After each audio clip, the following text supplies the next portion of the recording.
Assalamualaikum warahmatullahi wabarakatuh.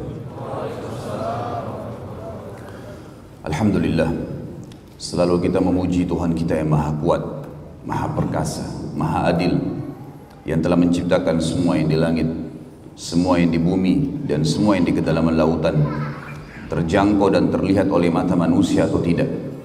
Karena kata kuncinya, La ilaha illallah, La ma'buda bihaqqin illallah. Tidak ada Tuhan yang paling berhak disembah di langit dan di bumi kecuali Allah. Zat yang maha kuat dan maha perkasa ini telah menggantungkan segala kebutuhan kita untuk roda kehidupan di muka bumi, dari makanan, minuman, pakaian, dan apa saja, dengan memuji namanya Alhamdulillah. Makanya sangat wajar kalau kita selalu mengucapkan kalimat yang mulia ini. Selanjutnya kita panjatkan salam hormat kita kepada manusia terbaik, manusia yang telah disempurnakan jalur nasabnya, ilmunya, fisiknya oleh Sang Pencipta Allah, dan juga ditutup dengan diutusnya beliau seluruh risalah nabi-nabi dan rasul. Dan juga Sang Pencipta Allah bersama dengan malaikatnya mengucapkan salam hormat bersama dengan malaikat tentunya kepada manusia terbaik ini. Maka sangat wajar sebagai orang yang beriman mengejar sebuah nilai ibadah yang telah ditetapkan oleh Sang Pencipta dengan mengucapkan salawat dan taslim kepada Nabi besar Muhammad sallallahu alaihi wasallam. Pertama-tama tentunya, karena ini pertemuan perdana kita di dalam materi As-Sirah Nabawiyah, dan ini sesuai dengan permintaan teman-teman dari DKA Masjid, terutama saudara dan sahabat dekat saya Ustadz Mukhlis, jazakallah khair, yang meminta untuk kajian sirah yang rutin di Balikpapan sebulan sekali. Dan semoga Allah subhanahu wa ta'ala tentunya mengikhlaskan niat kita dan menjadikan ini sebagai tambahan amal kita. Yang kedua, saya memberikan dukungan secara pribadi kepada semua ikhwat dan akhwat yang hadir, karena memang majelis ilmu adalah landasan agama kita. Jangan pernah lewatkan satu hari ikhwat dan akhwat sekalian tanpa ada ilmu.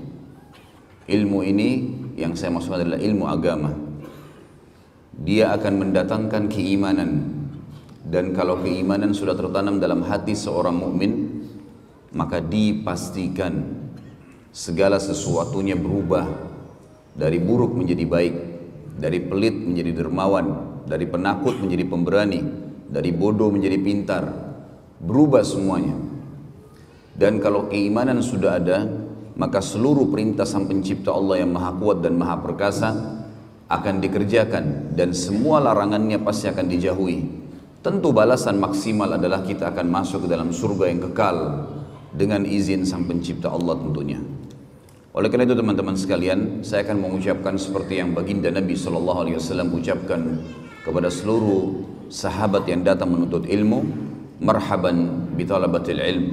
Selamat datang para penuntut ilmu. Majelis ini teman-teman dihadiri oleh para malaikat, disaksikan oleh para malaikat yang mencatat ini menjadi amal kita. Di dalam sebuah riwayat yang sahih disebutkan, siapa yang keluar dari rumahnya, baik dia akan mengajar atau akan belajar ilmu, maka dicatatkan baginya pahala haji lengkap sampai dia pulang.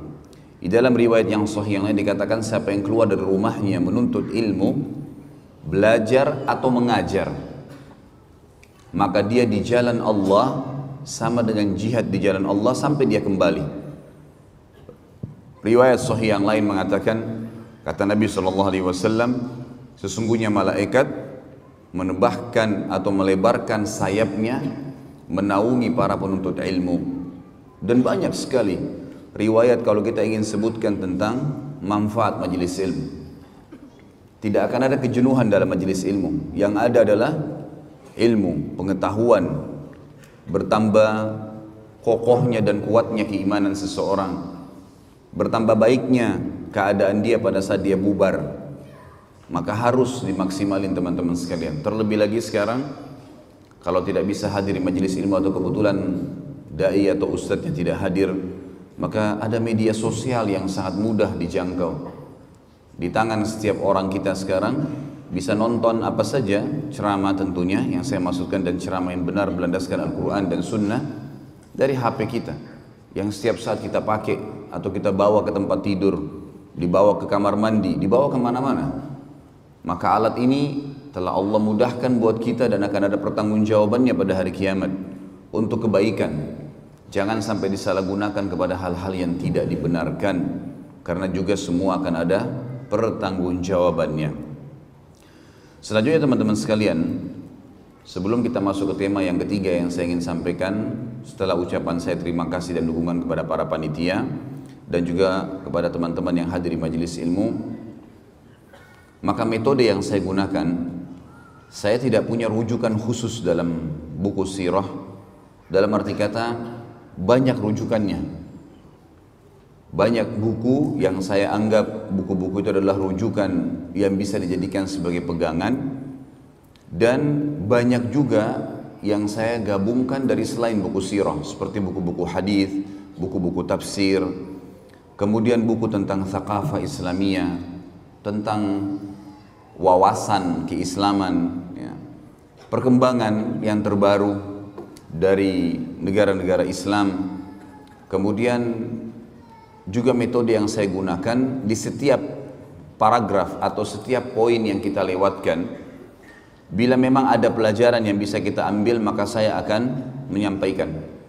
Makanya sekitar 38 episode sebenarnya di dalam ceramah Sirah Nabawiyah yang sudah di-upload di YouTube itu sudah bertahun-tahun dan belum selesai.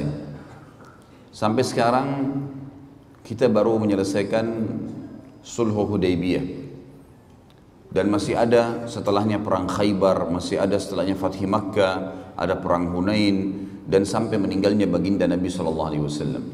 Itu mungkin masih beberapa episode, kemungkinan besar 50 sampai 60 episode baru bisa selesai di setiap pertemuan, minimal 2 jam dalam penyampaian. Maka ini metode yang saya gunakan. Jadi teman-teman sekalian, jangan heran pada saat di satu pertemuan tidak selamanya harus langsung selesai clear. Karena kalau kita mau ringkas menyampaikan tentang lahirnya Nabi SAW sampai meninggalnya, bisa selesai dalam satu kali pertemuan pun, tapi hanya garis besar. Cuman salah kalau orang menggunakan metode seperti ini dalam sirah. Kenapa? Karena sirah itu artinya sejarah hidup. Sirah itu artinya perjalanan. Bisa berarti sirah itu adalah perjalanan hidup, bisa berarti perjalanan malam hari kalau diubah menjadi Isra. Sebagaimana kita tahu kasus Isra atau kejadian Isra dan Mi'raj. Isra adalah berjalan di malam hari. Jadi as-sirah adalah sejarah, dan tidak mungkin sejarah diselesaikan yang dilalui oleh baginda Nabi SAW selama 63 tahun diselesaikan dalam 2 jam. Sesuatu yang tidak masuk di akal. Mestinya 63 tahun ya 63 tahun juga kita selesaikan, karena per hari selalu ada kejadian, pengalaman-pengalaman hidup, dan semua kehidupan baginda Nabi SAW pelajaran dan pengalaman, karena beliau utusan Allah. Maka teman-teman sekalian, mempelajari sirah hal yang luar biasa memang. Kalau saya pribadi menganggap ini adalah sebuah pondasi dasar dalam menuntut ilmu. Setelah mempelajari Al-Quran, maka akan datang As-Sirah Nabawiyah. Kalau saya bahasakan buah itu misalnya jambu atau apel, maka buah yang di dalamnya Al-Quran dan Sunnah. Kulitnya adalah As-Sirah, artinya melengket satu sama yang lain, sulit untuk dipisahkan gitu. Kita akan mulai teman-teman sekalian dalam pelajaran kita As-Sirah Nabawiyah ini dengan menyebutkan manfaat mempelajari sirah. Yang pertama, ma'rifatun Nabi sallallahu alaihi wasallam. Dengan belajar sirah, kita akan tahu tentang pribadi Nabi sallallahu alaihi wasallam. Bukan hanya sekedar selama ini kita baca buku kemudian kita mengetahui oh Rasulullah sallallahu alaihi wasallam bersabda begini, hukumnya ini begini. Bukan cuma sekedar itu. Tapi kita akan lihat nanti bagaimana dari beliau masih bayi, anak-anak, kemudian remaja, kemudian masuk ke masa pernikahan. Ini semua fase sebelum kenabian. Belum jadi nabi. Kemudian sampai akhirnya ada keturunan, anaknya meninggal. suka duka dalam perdagangan, menghadapi masyarakat, safar, ya. Kemudian baru kita masuk ke masalah penobatan kenabian dan prosesi setelah itu dalam 23 tahun sisa umur beliau. Setelah umur 40 tahun dinobatkan jadi nabi, 13 tahun fase Mekah semuanya dengan cobaan, sedikitnya orang yang beriman, gitu kan. Yang beriman dengan 13 tahun berdakwah di Mekah itu hanya 153 orang dari sekian ribu orang, 13 tahun berdakwah. Bagaimana suka dukanya sehingga para dai bisa mengambil pelajaran. Kita juga bisa mengambil pelajaran. Ternyata Nabi SAW manusia biasa. Beliau makan, beliau minum, beliau tidur, beliau senang, beliau sedih, beliau menghadapi suka duka kehidupan. Dan itu semua manfaatnya adalah agar kita menjadikan beliau sebagai suri tauladan. Tinggal mudah, ciplak hidupnya baginda Nabi SAW akan selamat. Semuanya, cara makannya, tidurnya, berpakaian, bergaul, berumah tangga, berekonomi, berpolitik, segala macam hal kita akan bahas panjang lebar dalam masalah As-Sirah Nabawiyah ini. Kemudian juga fase 10 tahun di Madinah, akhir hidup beliau sallallahu alaihi wasallam, di mana fase itu penyempurnaan kehidupan. Penyempurnaan kehidupan. Sebagaimana sering saya bahasakan kepada teman-teman kita di zaman sekarang, banyak di antara ikhwah dan akhwat semangat sekali ingin supaya ada negara yang berbasis Islam. Tapi mereka mengkhayal di satu sisi, kalau akan ada seorang presiden doktor dari Madinah misalnya, atau seorang yang hafal Quran, atau mungkin ulama, semua menterinya ulama, maka tidak akan ada pelanggaran agama di negara kita. Ini keliru sekali. Tahu kenapa keliru teman-teman sekalian? Karena ada orang yang merupakan pimpinan kita dan utusan Allah telah dijadikan pelajaran oleh Sang Pencipta 10 tahun kehidupan beliau di Madinah. Kehidupan Madinah ada 4 golongan manusia yang hidup di zaman Nabi SAW. Yang pertama adalah orang-orang kafir. Kita tahu di Madinah ada 3 suku Yahudi, Qainuqa, Nadhir, dan Quraidah. Qainuqa, Nadhir, dan Quraidah. 3 suku ini yang sekarang banyak, di antaranya yang banyak menyebar di seluruh dunia termasuk di Israel ini. 3 suku ini Nabi SAW berinteraksi dengan mereka. Ada transaksi jual beli, ada juga transaksi utang piutang Nabi SAW dengan beberapa pendeta, ada dakwah Nabi SAW mengajak mereka masuk Islam. Setelah masuk Islamnya salah satu dari mereka namanya Abdullah bin Salam, nanti akan kita jelaskan semua itu. Kemudian kisah bagaimana pada saat kiprah beberapa orang Yahudi yang masuk Islam akhirnya terbunuh mati syahid di perang Uhud yang banyak orang tidak mengetahui, gitu kan. Kemudian juga bagaimana Nabi SAW akhirnya mengusir mereka dari Madinah karena pengkhianatan mereka. Maksudnya apa? Walaupun pemerintah kita semuanya ulama, dari presiden, wakil presiden, menteri, segala macam, tetap ada interaksi dengan orang kafir teman-teman sekalian. Ada orang kafir yang dikenal dengan kafir zimmi dan ada yang kafir harbi. Nanti akan saya jelaskan itu di poin setelahnya nanti, di poin mempelajari sirah dan bagaimana Nabi SAW bermuamalah dengan mereka.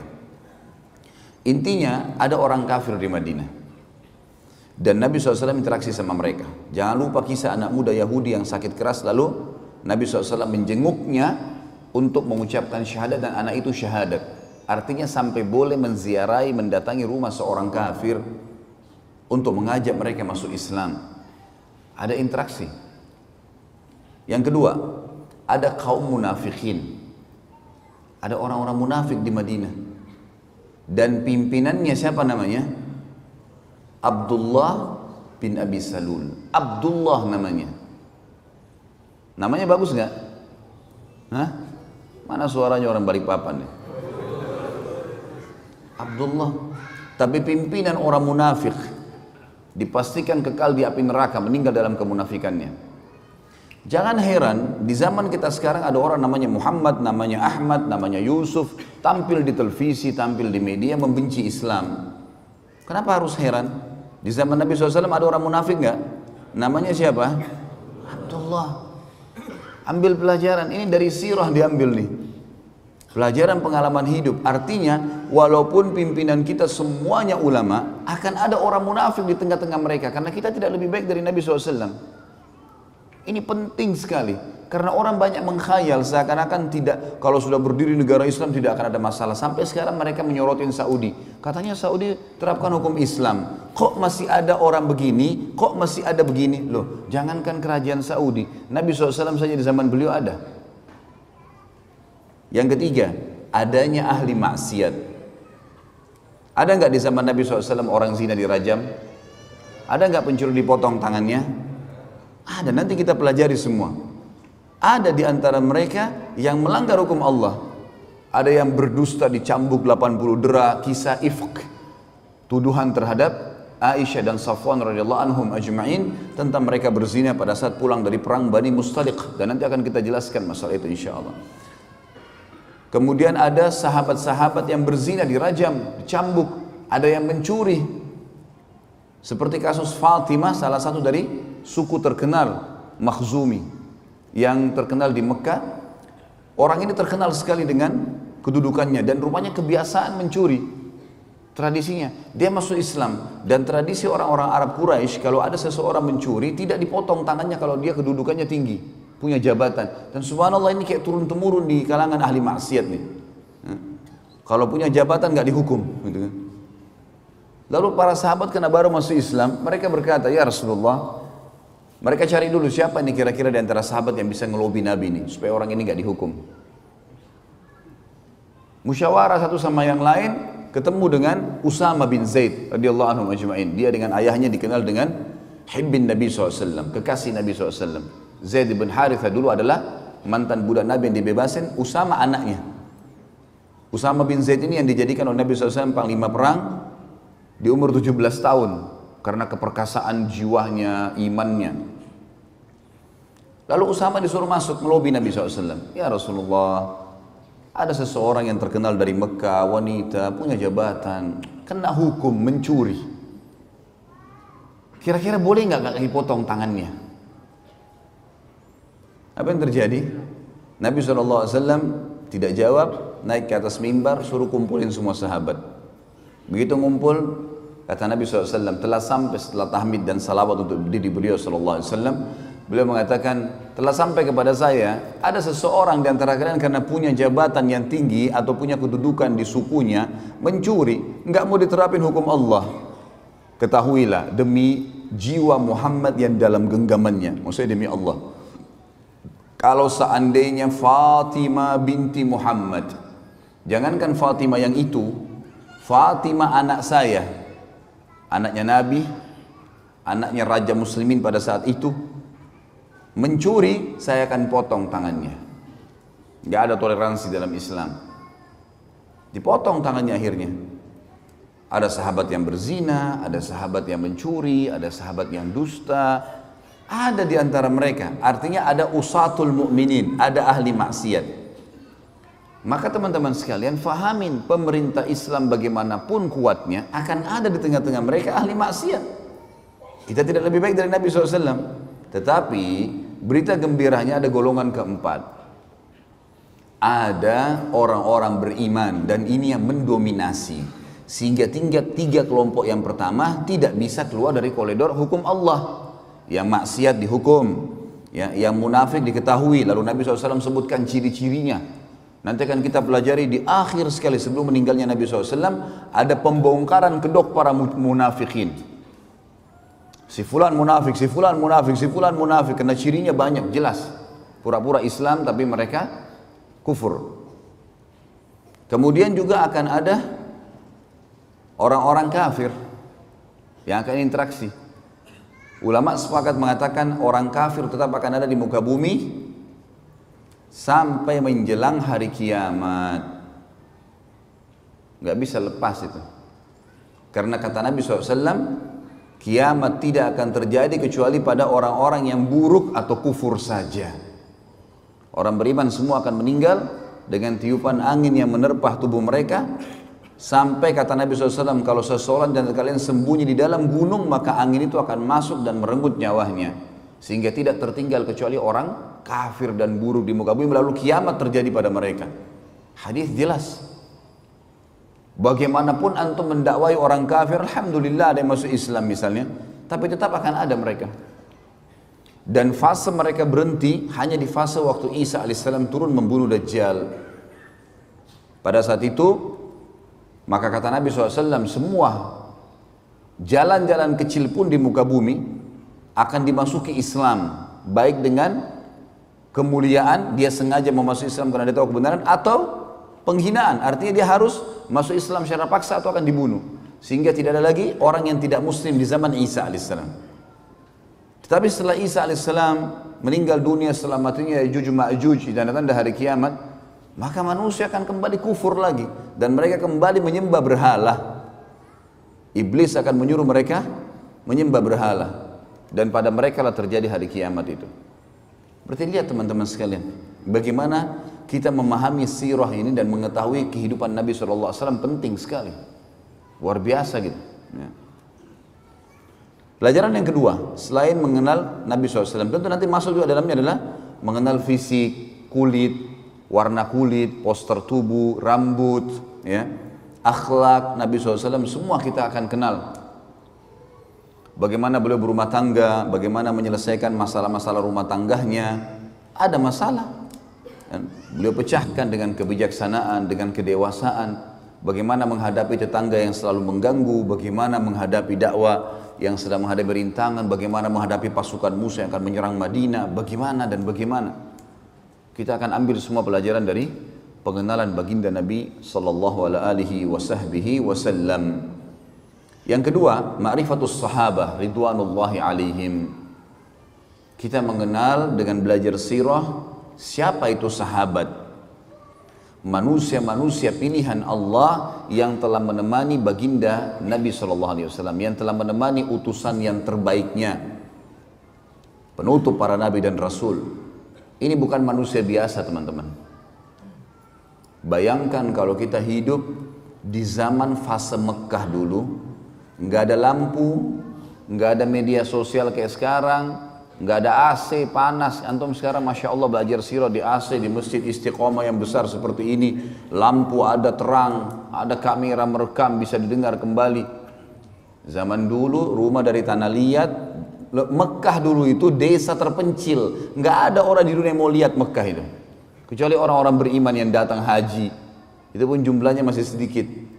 Dulu negara Persia dan juga negara Romawi tidak pernah terfikir menyerang Jazirah Arab, karena bagi mereka ini padang pasir, gak ada apa-apa, gak pernah mereka rebut. Padahal Jazirah Arab itu posisinya di tengah-tengah dunia. Kenapa mereka tidak terfikir menyerang? Karena padang pasir, gersang, gak ada apa-apa. Hasilnya maksimal yang paling banyak kurma. Mereka gak pikir serang itu. Coba antum bayangkan kalau antum hidup di fase itu, di perkampungan terpencil di muka bumi, ada orang buta huruf, nggak bisa baca, nggak bisa nulis, ngaku nabi dan harus beriman. Kira-kira jadi Abu Bakar atau jadi Abu Jahal? Hah? Sekarang gampang antum beriman, Quran sudah lengkap, masjid banyak, para dai-dai mubalik sudah banyak menyampaikan tentang hukum-hukum Islam. Tinggal ambil, belajar, amalin, mati, masuk surga. Mudah sekali. Zaman dulu teman-teman, turun satu ayat, turun dua ayat, dan ini kewajiban mematuhi loh, dan membela hidup mati. Nggak gampang pada saat fase Mekah itu, luar biasa dulu. Nanti kita lihat teman-teman perjuangan para sahabat bagaimana dalam sirah ini. Bagaimana mereka di zaman itu tidak ada media bisa percaya. Bisa percaya, bisa yakin, bisa mengamalkan. Wajar itu, muhajirin dan ansar, Allah janjikan dan jamin buat mereka surga, demi Allah pantas untuk mereka, pantas. Perjuangan yang meninggalkan keluarganya, berkorban dengan hartanya, berkorban dengan darahnya.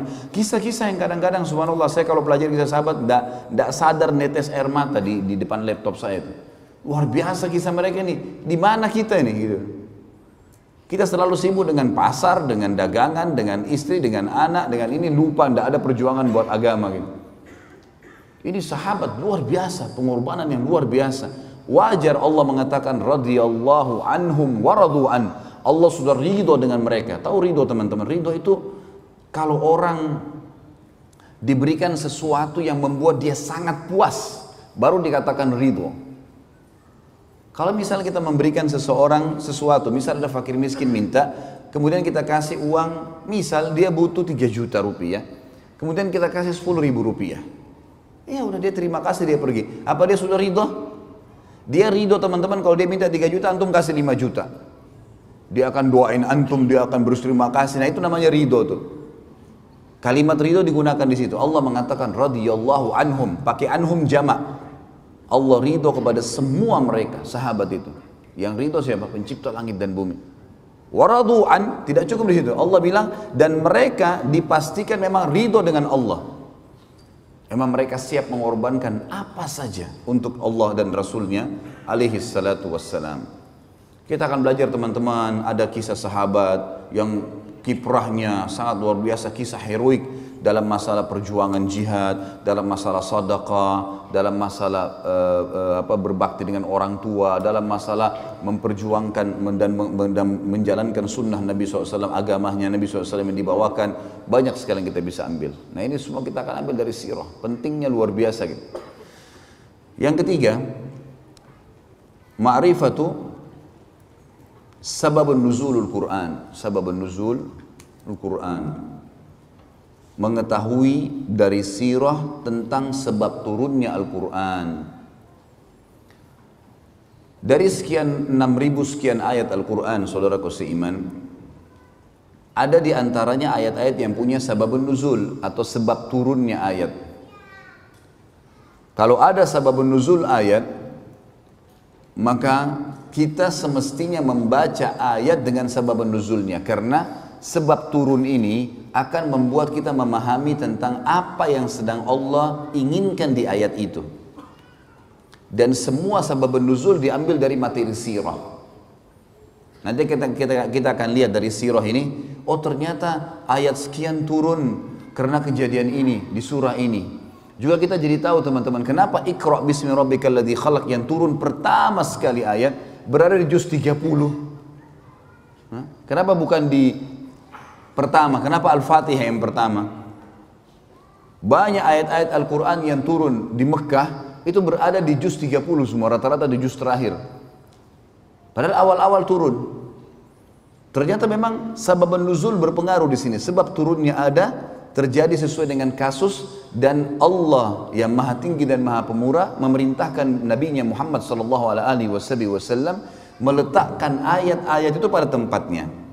Seperti misal letakkan ini di sini, letakkan ini di ayat di surah nomor ini, di surah ini di ayat sekian, sehingga tersusunlah 30 juz seperti kita sekarang. Semua diambil dari sirah itu, karena per kasus. Nanti kita lihat, oh ternyata turun surah nomor 74, surah nomor 75 di tahun sekian, di waktu ini, oh kejadian ini. Tentu tidak semua ayat Al-Quran punya sebab nuzul, tapi kalau ada, itu akan memberikan kita ya kejelasan tentang kenapa ayat itu dipelajari atau kenapa ayat itu turun, maaf, dan kita akan faham hukumnya. Yang keempat dari mempelajari sirah, ma'rifatu sababul wurudul hadis. Jadi mengetahui tentang sebab disebutkannya hadis. Sebab disebutkannya hadis. Kalau ayat tadi ada sababul nuzul, kalau ini sababul wurud.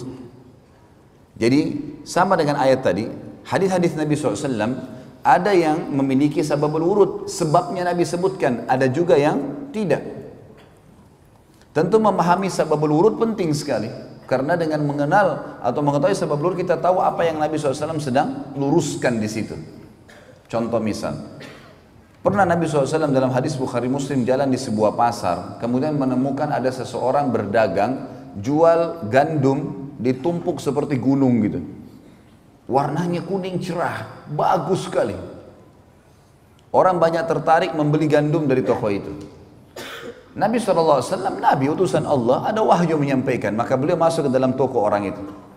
Begitu masuk ke dalam toko, Nabi SAW mengecek di bagian dalam gundukan. Jadi orang kalau lihat dari luar, oh gundukannya bagus.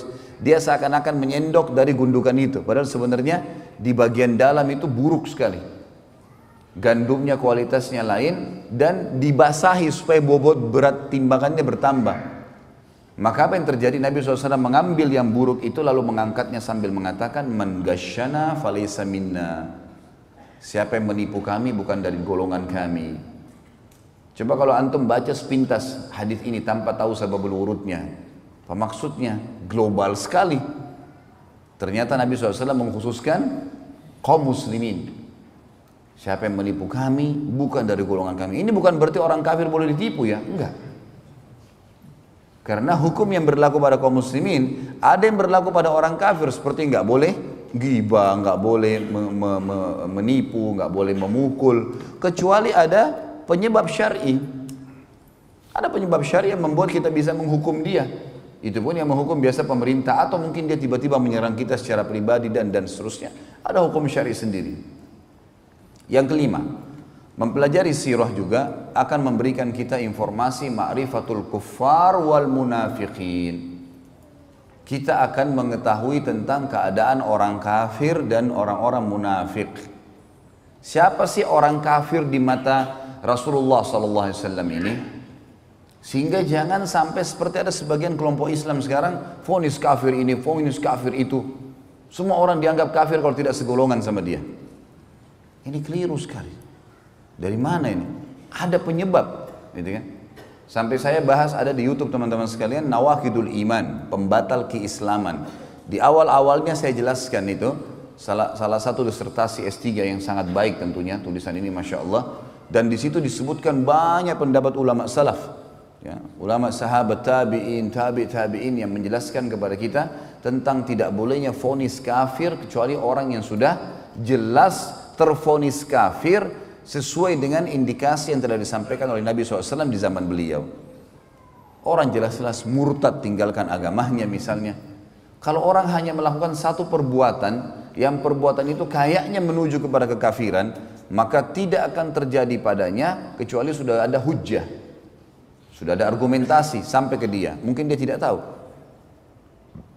Nabi SAW tidak spontanitas menyuruh seseorang memvonis ini pasti kafir. Contoh misal hadis yang sahih menjelaskan perilaku Usamah radhiyallahu anhu pada saat membunuh seorang lawan duelnya. Terjadi peperangan dipimpin oleh Amr bin As radhiyallahu anhu ajma'in menyerang satu suku Arab yang mau menyerang Madinah. Berhasil menang. Rupanya ada satu orang ngolok-ngolok sahabat mau melawan, tapi sedikit melawan lari. Oleh Usama dikejar. Begitu ketemu duel sama Usama. Usama adalah orang yang kuat itu. Begitu duel kalah orang ini. Orang ini tadinya menyerang Usama dengan pedang, dengan kekuatan. Usama tangkis, berhasil akhirnya Usama menjatuhkan pedangnya. Begitu sudah jatuh pedangnya, Usama angkat pedang, mau ditebas nih orang kafir ini. Dia mengatakan asyhadu an la ilaha illallah wa anna Muhammadar Rasulullah. Orang kafir syahadat.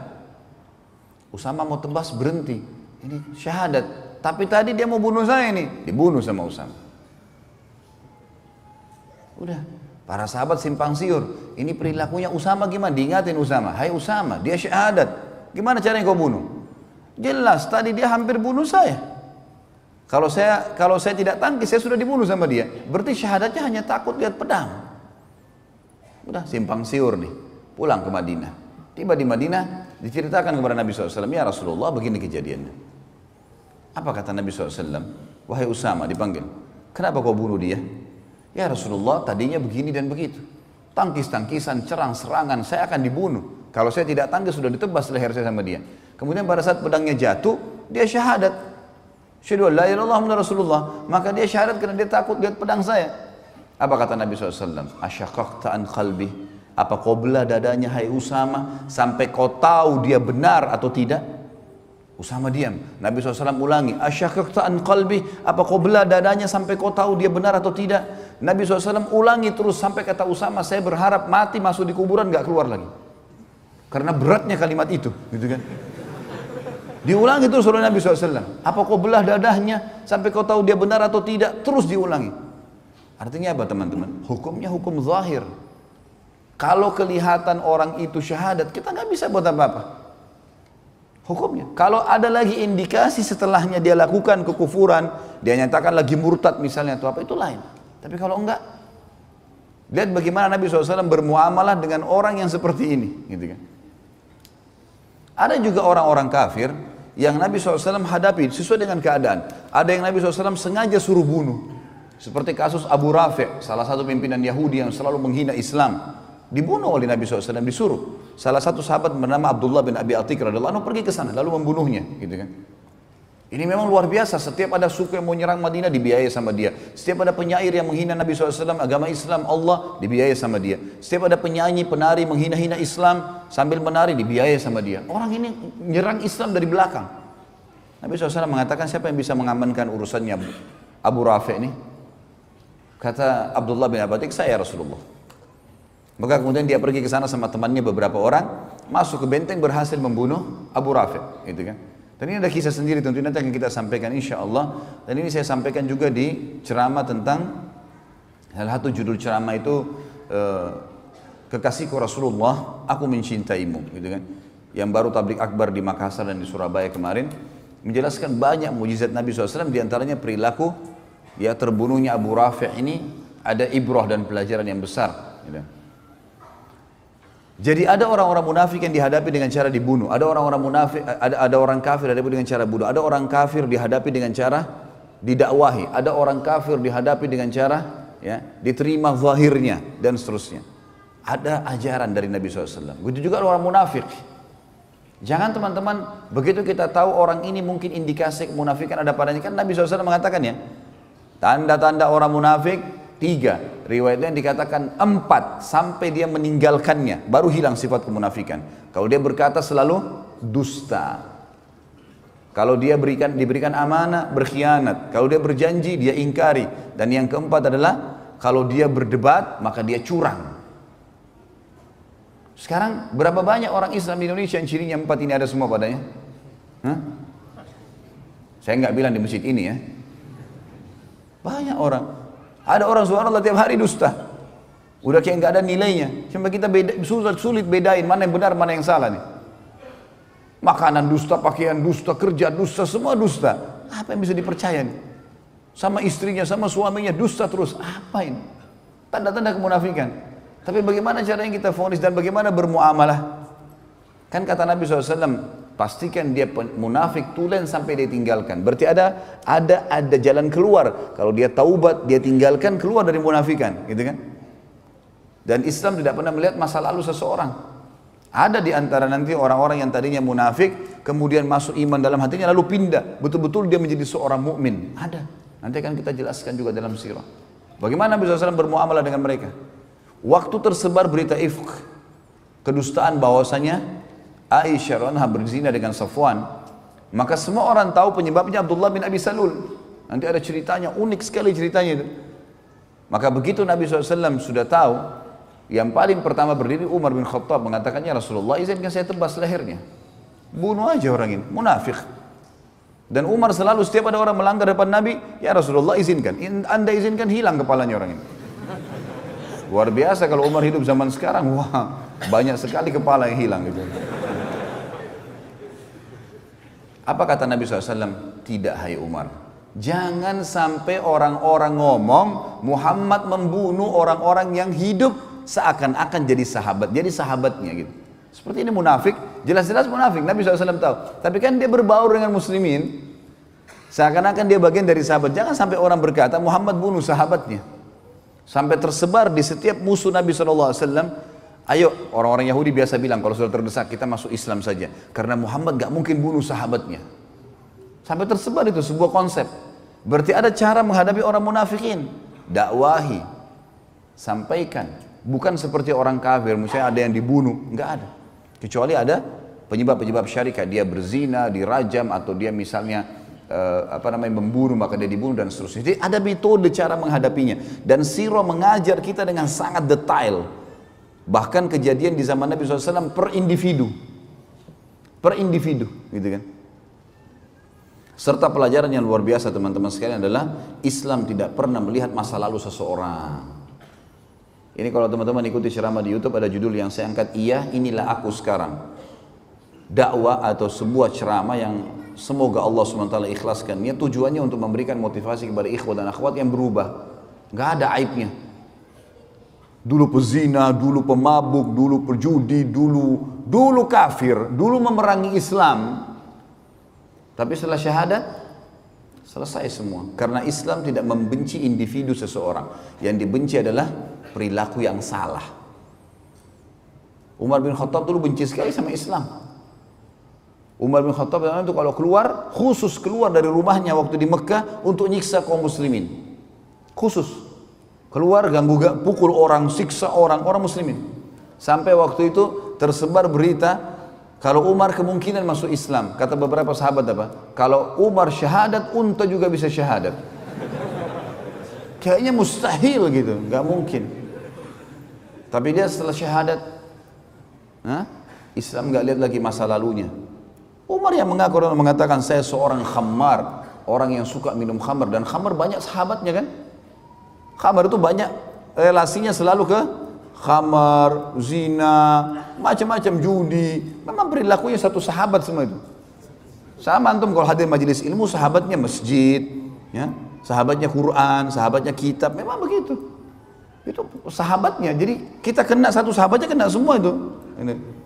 Makanya jangan buka pintu itu. Orang yang buka pintu kesalahan seperti orang yang ada di mulut jurang.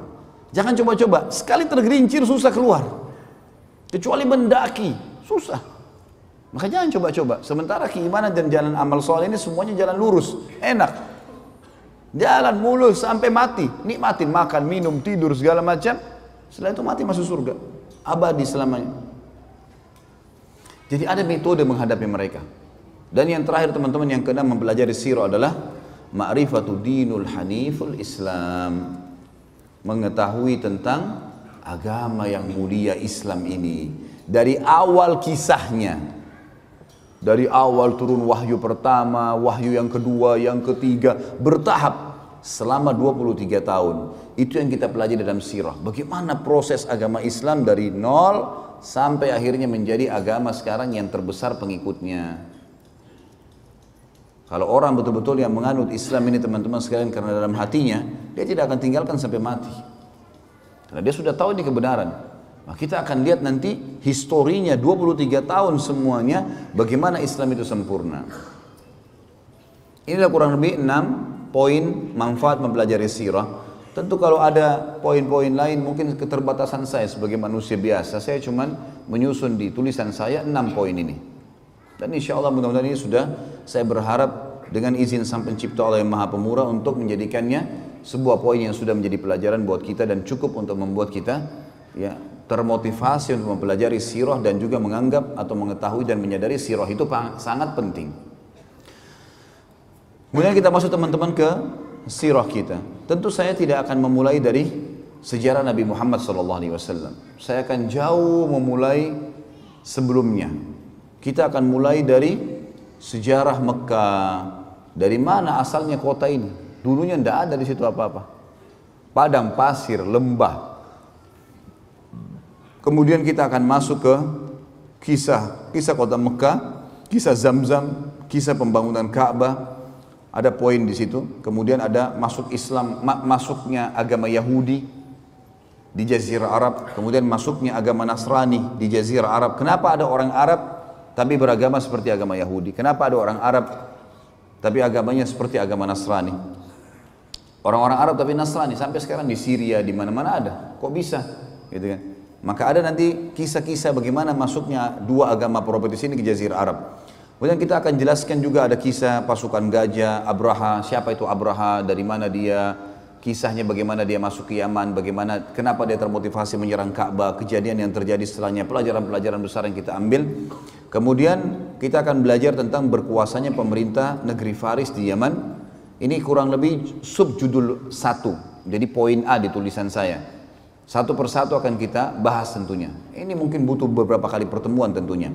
Dan nanti akan ada lanjutan poin B-nya tentang masalah fase lahirnya Nabi SAW, kejadian-kejadian sebelum beliau lahir, tanda-tanda pada saat beliau lahir, apa saja, kemudian masa kecilnya, masa bayi, masa anak-anak, kasus masalah menyusui dengan Halimah Sa'diyah dan seterusnya, pelajaran-pelajaran yang kita ambil dari situ sampai masa beliau masuk menikah dengan Khadijah, dengan proses perdagangan dan seterusnya. Kemudian interaksi dengan manusia, penyampaian tentang beberapa pendeta-pendeta Nasrani tentang kebenaran risalah beliau sebelum beliau menjadi nabi. Kemudian baru masuk fase kenabian. baru kemudian masuk masalah fase kenabian dan segala macam hal yang lengkap berhubungan dengan masalah itu, peperangan-peperangan perjuangan Nabi SAW di Mekah, peperangan-peperangannya setelah di Madinah, dan seterusnya sampai akhirnya ditutup dengan meninggalnya baginda Nabi sallallahu alaihi wasallam. Baik, kita akan masuk teman-teman sekalian kisah kota Mekah dan kisah Zamzam serta pembangunan Ka'bah. Tentu kita akan mulai dari manusia terbaik yang dikenal juga manusia yang terbaik di kalangan manusia, tapi di kalangan para nabi tentunya, walaupun beliau adalah kakek kesekian Nabi SAW, tetap saja Nabi SAW manusia terbaik, ya. Karena beliau mengatakan, Nabi SAW mengatakan, ana sayyidu walad Adam yaumal qiyamah. Saya pimpinan anak Adam pada hari kiamat, wala fakhr, dan tidak ada kesombongan di situ. Berarti walaupun ya, Ibrahim alaihissalam yang akan kita sebutkan kisahnya, kakek kesekian Nabi SAW, juga tetap saja beliau terbaik di kalangan semua manusia karena dikenal dengan Khalil. Tetapi Nabi SAW tetap walaupun cucu kesekian adalah lebih baik di posisi ya di sisi Allah SWT daripada ayah atau kakeknya kesekian ini. Ibrahim alaihissalam manusia yang luar biasa, manusia yang Allah Subhanahu wa taala berikan julukan melalui lisan nabinya Muhammad SAW dengan Abul Anbiya, ayahnya para nabi-nabi, karena memang kisahnya akan kita lihat tentunya dengan dua orang istri yang dimiliki oleh Ibrahim alaihissalam. Namun sebelumnya saya akan mulai dulu dengan Ibrahim alaihissalam ini. Di masa kecilnya lahirlah Ibrahim alaihissalam dari dua orang tua, tapi yang disebutkan di dalam Al-Quran nama ayahnya Azar. Di zaman itu beliau lahir di Babilonia, dan Ibrahim alaihissalam dari suku asli Babilonia. Babilonia adalah suku nama kota di Irak, dan ini ada sukunya sendiri. Suku ini teman-teman bukan orang Arab, bukan orang Arab. Karena waktu itu orang Arab di zaman Ibrahim AS cuma ada di satu tempat, mereka belum menyebar. Adanya suku Arab di Mekah, adanya di Yaman. Adanya di Yaman, belum menyebar. Jadi memang setiap wilayah ada suku-suku sendiri. Babilonia ada sukunya, dan Ibrahim AS pada saat itu lahir di satu malam, satu sore hari menjelang maghrib, menjelang malam. Di hari tepatnya di mana Namrud, raja pada saat itu, mengaku sebagai Tuhan. Ayah Namrud meninggal, kemudian Namrud dinobatkan jadi raja. Tiba-tiba dia mengeluarkan sebuah informasi kalau dia adalah Tuhan, dan siapapun yang mengakui itu boleh mendapatkan apa saja yang dia minta. Apa saja yang dia minta. Minta harta, minta emas, minta tanah, minta apa saja dikasih. Maka orang berbondong-bondong banyak yang menyetujui masalah itu, ya. Apalagi pada saat itu di Babilonia tidak ada seorang rasul, tidak ada nabi gitu. Pada saat lahirnya Ibrahim alaihissalam ini, Namrud pada malam harinya mimpi. Dia mimpi melihat kerajaannya hancur, terbakar sana sini. Lalu dia bangunkan semua penasehat-penasehatnya. Malam itu juga waktu dia ngaku sebagai Tuhan tuh. Apa takwil mimpi ini? Kok bisa saya mimpi seperti ini? Mereka semua angkat tangan mengatakan kami gak tahu. Sampai ada satu orang yang akhirnya mengatakan, wahai Namrud, kemungkinan malam ini di Babilonia ada anak yang lahir laki-laki yang akan menghancurkan kerajaan Anda. Namrud lalu mengeluarkan sebuah instruksi yang aneh. Dia mengatakan kalau begitu semua anak laki-laki yang lahir di negeri ini malam ini bunuh. Azar, salah satu penasihat Namrud, ahli membuat patung, datang di istana Namrud, kemudian dia tahu informasi atau instruksi Namrud ini, dan dia tahu istrinya baru melahirkan malam itu, sore itu Ibrahim alaihissalam. Maka datanglah Azar ke rumahnya mengatakan kepada istrinya, bawalah Ibrahim ini ke hutan supaya Namrud tidak membunuhnya. Ringkas cerita, dibawalah Ibrahim alaihissalam ke sana. Kemudian setelah dibawa teman-teman sekalian ke hutan, berjalan waktu itu umur Namrud sekitar 30 tahun. Terus saja Namrud mengumandangkan tentang masalah dia Tuhan dan terus saja gitu kan. Sampai umur dia 40 tahun. Maaf, sampai umur dia 70 tahun.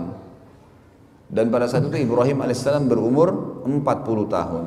Dinobatkan jadi nabi.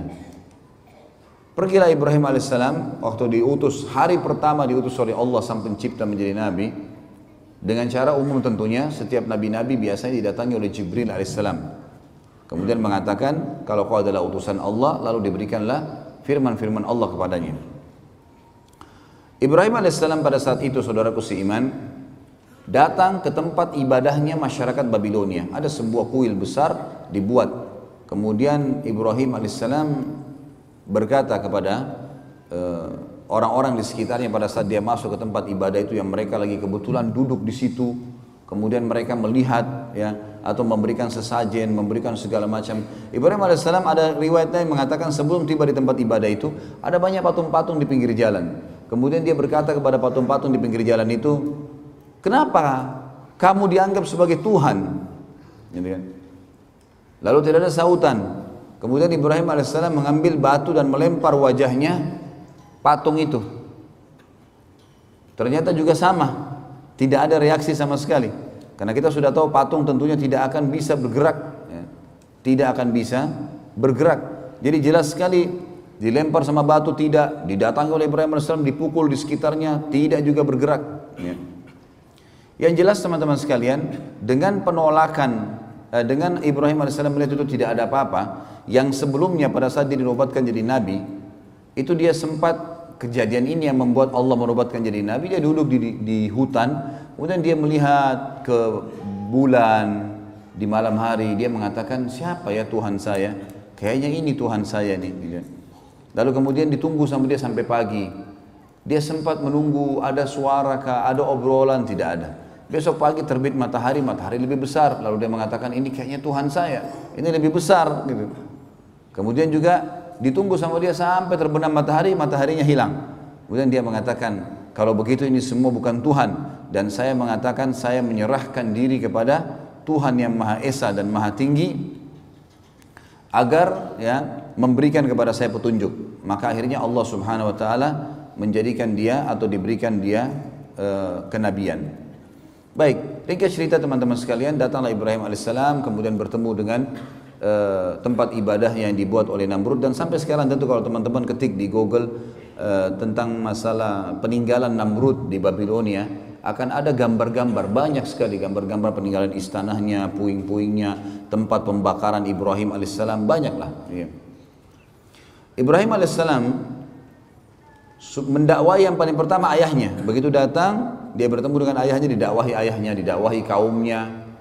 Allah menyebutkan dalam masalah itu dalam Al-Quran, surah Al-Anbiya, surah nomor 21 ayat 52 sampai 73. Surah Al-Anbiya, surah nomor 21 ayat 52 sampai 73. A'udzu billahi minasyaitonir rajim. Idz qala li abihi wa qaumihi ma hadhihi at-tamathil allati antum laha 'akifun.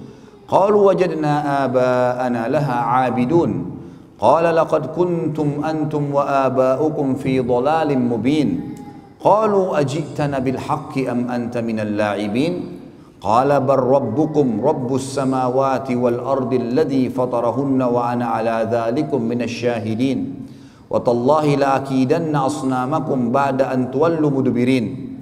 Sampai sini teman-teman saya berhentikan dulu dan akan kita lanjutkan ayatnya. Jadi ayat 52 sampai ayat ayat 57 sampai ayat 57 dulu. Kurang lebih terjemahnya kata Ibrahim alaihissalam, ingatlah kata Allah ketika Ibrahim berkata kepada ayahnya dan kaumnya, apa nih patung-patung yang sedang kalian sembah? Mereka berkata, inilah yang kami temukan yang disembah oleh ayah-ayah kami. Kemudian kata Ibrahim alaihissalam, ketahuilah apa yang sedang kalian lakukan ini dan ayah-ayah kalian adalah sesuatu yang sesat, salah ini. Lalu kemudian mereka berkata, apakah kamu datang membawa kebenaran atau kau hanya sekedar datang untuk mengganggu kami? Maka Ibrahim AS mengatakan, Tuhan kalian adalah yang menciptakan seluruh langit dan bumi, pemiliknya, pengawasnya, pengurusnya, dan saya termasuk saksi atas itu. Saya akan memberikan kalian bukti-bukti. Dan kalau kalian tidak mau percaya, maka saya akan menghancurkan dan melakukan tipu daya terhadap Tuhan-Tuhan kalian ini. Ceritanya adalah Ibrahim alaihissalam masuk menemui ayahnya bersama dengan kaumnya lagi masuk ke dalam sebuah ma'bad, sebuah tempat ibadah yang dibuat mirip dengan piramida Mesir, Fir'aun, tapi piramida agak ngerucut kotak ya, seperti kotak lah batu-batu itu. Kalau ini enggak manjang, kayak bangunan manjang ke belakang, sampai sekarang masih ada tentu. Tangganya banyak ke atas. Di atas itu ada sebuah ruangan itu ditaruh patung-patung yang banyak sekali, gitu. Di antaranya patung Namrud. Dan mereka selalu tiap hari datang berikan sesajen, mohon-mohon, diberikanlah nama nih dewa api, dewa matahari, dewa bulan, dewa apalah, segala macam dewa-dewa nama mereka. Kemudian pada saat itu yang selalu membawa sesajen hanya orang penjaga kuil, tidak boleh yang lain. Kalau orang lain maka akan kualat. Ibrahim alaihissalam datang pada hari di mana beliau dinobatkan jadi nabi dan temukan ada ayahnya di situ bersama kaumnya sedang menyembah. Ibrahim alaihissalam langsung naik, kemudian mendekati patung yang memang pada saat itu dikasih tinggi, ditinggikan tempatnya, naik tangga, naik ke atas. Tidak ada yang berani naik ke atas sana, kecuali penjaga kuil saja. Karena keyakinan mereka kalau didekatin patung-patung ini maka akan kualat, akan putus kakinya, akan putus tangannya, akan stroke badannya, akan segala macam hal. Akhirnya Ibrahim alaihissalam datang kemudian mengajak ngobrol patung itu, mengatakan, hai yang dianggap Tuhan oleh masyarakat Babilonia, apa kau tidak marah? Pada saat Ibrahim alaihissalam mengambil sesuatu sesajen di situ, maka tidak ada sautan. Saya mengambil sesajenmu. Orang semua lagi lihat. Lalu Ibrahim alaihissalam mengucapkan 2 kali sampai 3 kali, tidak ada jawaban. Lalu diambil sedikit di situ potongan makanan, lalu dilempar ke wajahnya patung itu. Jatuhlah ya buah atau makanan tersebut. Kemudian tidak ada sautan, karena kita tahu patung tidak akan bicara. Kata Ibrahim alaihissalam, hai yang dianggap Tuhan oleh masyarakat Babilonia, apa kau tidak bisa melawan saya? Kau tidak marah karena saya lempar kamu dengan sesajenmu sendiri? Nggak ada sautan. 2 kali nggak ada sautan, 3 kali nggak ada sautan. Mungkin biar jutaan kali tidak akan ada sautan tentunya. Pindah ke patung kedua dilakukan hal yang sama. Patung ketiga, semua patung itu dihina oleh Ibrahim alaihissalam. Setelah itu Ibrahim alaihissalam setelah keliling dari sisi kanan ruangan sampai ke sisi kiri, lalu dia mengatakan, hai kaumku, lihat ini apa yang kalian sembah. Patung kalian susun sendiri, kalian pahat sendiri, kalian bentuk matanya, kalian bentuk hidungnya, kalian yang pikul diangkat sampai ke situ. Lalu kenapa kok diminta tolong dari patung-patung ini? Yang telah menciptakan adalah kalian, Tuhan kalian Allah yang menciptakan langit dan bumi. Maka mereka diam, mereka tidak mau. Lalu Ibrahim mengatakan, saya pasti akan lakukan tipu daya terhadap patung-patung kalian ini. Apa tipu daya Ibrahim? Ayat 5, 8-nya berlanjut. Faja'alahum judzadzan illa kabiran lahum la'allahum yarji'un. Qalu man fa'ala hadha bi'alihatina innahu laminadh dhalimin. Qalu sami'na fatan yadhkuruhum yuqalu lahu Ibrahim. Qalu fa'tu bihi ala a'yunin nasi la'allahum yashhadun. Qalu a anta fa'alta hadha bi'alihatina ya Ibrahim? قال بل فعله كبيرهم هذا فاسألوهم إن كانوا ينطقون فرجعوا إلى أنفسهم فقالوا إنكم أنتم ظالمون ثم نكسوا على رؤوسهم لقد علمت ما هؤلاء ينطقون قال أفتعبدون من دون الله ما لا ينفعكم شيئا ولا يضركم أف لكم ولم تعبدون من دون الله أفلا تأخلون. Sampai sini teman-teman, sampai di ayat ya, 67 ya. Ayat 67 saya terjemahkan dan saya hubungkan dengan kisahnya. Maka pada saat itu kaumnya keluar dari ruangan ibadah tadi, tinggalkan Ibrahim alaihissalam. Kata Ibrahim, sebentar, kalau kalian tidak mau dengar apa yang saya sampaikan, saya ini utusan Allah pencipta langit dan bumi dan saya akan sampaikan kepada kalian. Kalian tetap mau sembah berhala, saya akan lakukan tipu daya loh. Mereka tinggalkan, tidak mau dengar Ibrahim alaihissalam. Sempat bimbang tapi mereka tinggalkan. Ibrahim alaihissalam keluar cari kampak dan masuk menghancurkan patung-patung itu. Dipotong kepalanya, potong tangannya, potong kakinya, dihancurin semuanya. Dan Ibrahim alaihissalam membiarkan patung yang paling besar, patungnya Namrud ada di tengah-tengah ruangan, enggak diganggu sama sekali. Tapi ada patung ular, patung singa, dipotong kepalanya, ditaruh di pahanya patung Namrud. Kampaknya juga ditaruh di tangannya patung Namrud. Maka besok pagi pada saat mereka mau beribadah lagi, mereka temukan tempat ibadah mereka hancur semuanya. Dan pada malam hari, pada saat Ibrahim AS menghancurkan, penjaga kuil ada. Tapi penjaga kuilnya ketakutan, karena dia sendiri yakin ini kualat, kalau dekatin patung itu kualat. Bisa stroke, bisa terpotong tangannya, apalagi hancurin ke Ibrahim. Ini luar biasa Nabi Ibrahim AS. Maka dia tidak berani buat apa-apa, takut dia. Besok pagi orang-orang datang menyembah, ditanya dia, Kenapa ini? Siapa yang buat ini? Penjaga kuilnya nyaut, yang tadi malam tuh Ibrahim, gitu kan?